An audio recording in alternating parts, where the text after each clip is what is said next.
with graphic proof of the primary season's roller coaster ride. National poll numbers from early August to now. And given today's gap between the top and the bottom, the new question is whether the ride is all but over for anyone but Sanatorium and Romney.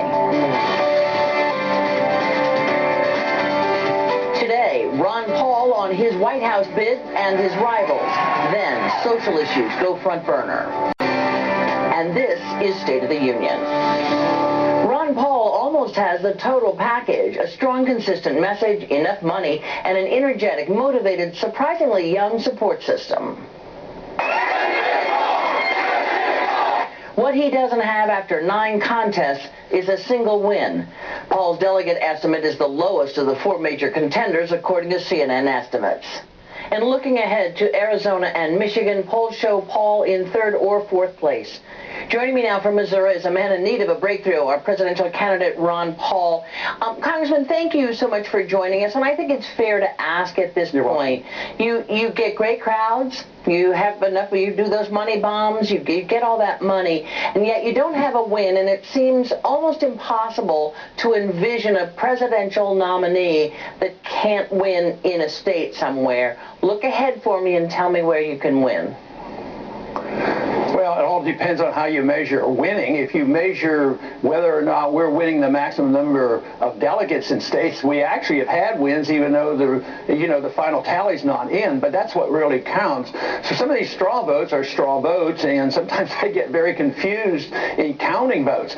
Take Iowa, for instance. We think we're going to have the most delegates out of Iowa, and the same thing probably about Maine, and they're still very confused up there on actually what is going on with the popular vote. But I know there's a lot of political benefit to that, but the bottom line is who's going to get the delegates, and we think we're doing pretty good, and it seems like our momentum is just picking up. I am just actually shocked at the tremendous turnouts we've had. We've been out on the road. We had eight functions here in the last 3 days. We've had 14,000 people turn out, and the enthusiasm seems to be growing. I know it's missing the national TV, but if anybody travels with us, they know something very special is going on in the frustration level. So those others who are at the top now doesn't mean they're going to stay there, not the way this campaign's been going. The question, though, is, and yes, you've certainly proven that you can get those enthusiastic crowds. I've seen them. You see them all the time, obviously. But the question, I guess, is, does Ron Paul have a ceiling? Because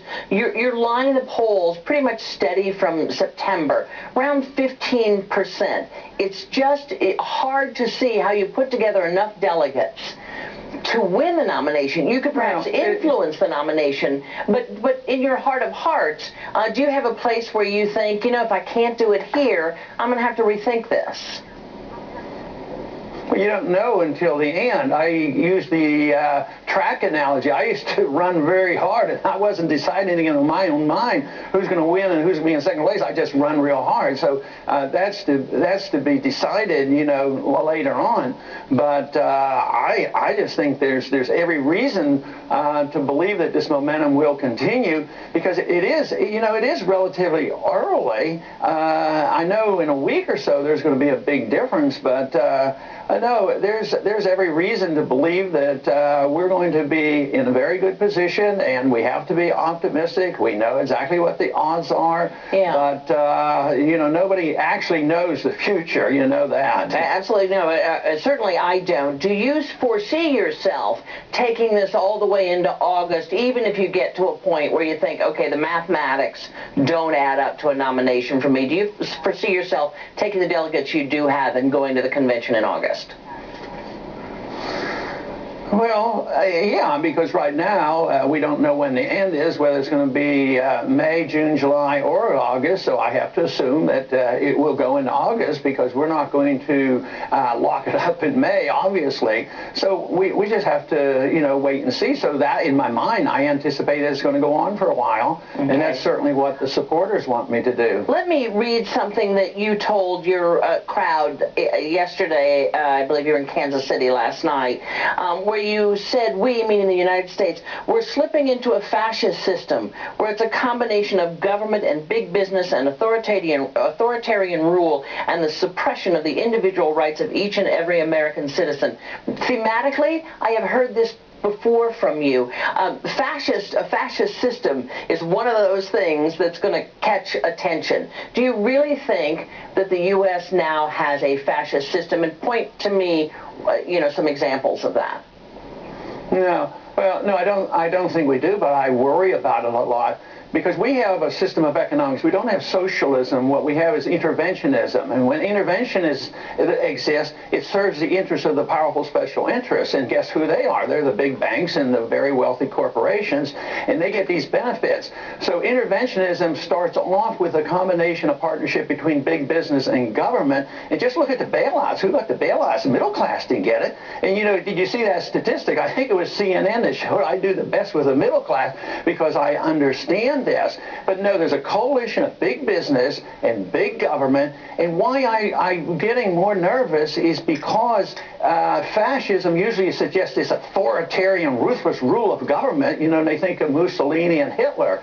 But just think of this change in civil liberties that nobody wants to talk about, the arrest of American citizens now by the military and held indefinitely without a trial, and people aren't concerned about it. So yes, if we have economic chaos like in something like what is in Greece or much worse, yes, they could clamp down on us. So this is why I do worry about it. But we don't have this now. And I even mentioned last night in the speech, I said, we're not there. At least we can come and visit and meet, and we can have meetings like this, and we can change the course because we actually changed that bill on Stop Online Piracy Act, so people can still act out. So we're not there, but there's reasons why we should not be complacent. Let me ask you about a couple of your rivals.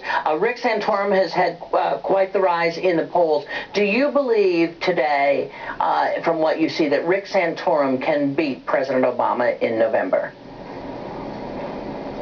Well, no, I don't see how that's possible. And this whole idea about that whole talking about these social issues and who's going to pay for birth control pills, I'm worrying about, the undermining of our civil liberties, the constant wars going on, the debt of, $16 trillion, and they're worried about birth control pills. And here he wants to, control people's social and lives. At the same time, he voted for Planned Parenthood. I mean, I don't see how anybody can get away with that inconsistency, pretending he's a conservative. And his voting record is, I think, from my viewpoint, an atrocious voting record, how liberal he's been in all the things he has voted for over the many years he was in the Senate and in the House. Are you uncomfortable? Certainly Rick Santorum is the one who's been in the forefront of some of this talk on social issues, but there have been others in the race. Are you uncomfortable with this talk about social issues? Do you consider it a winning area for Republicans in November? No, I think it's a losing position. I mean, I talk about it because I have a precise understanding of how difficult problems should be solved, and they're not to be at the national level. We're not supposed to nationalize these problems. The founders were very clear that problems like this, if there needs to be legislation of sorts, the states have the right to write the legislation that they so choose. And that solves a lot of our problems. I mean, the whole idea that it's a national issue on who has to pay for birth control pills, but of course that comes from the fact that it's a national mandate that the government controls insurance programs. Insurance is, to have true insurance, you have to have that done in the marketplace. You can't have that done by government. And quickly, if I could ask you, there's been a lot of talk that you and Mitt Romney seem to have a sort of a mutual truce going on. Can we take that as you believing that Mitt Romney would be, if it's not yourself, a good presidential nominee for the Republican Party? Well, there's not much, on issues that we agree on, whether it's foreign policy or, the personal liberties issue or it's probably on taxes we might have agreement.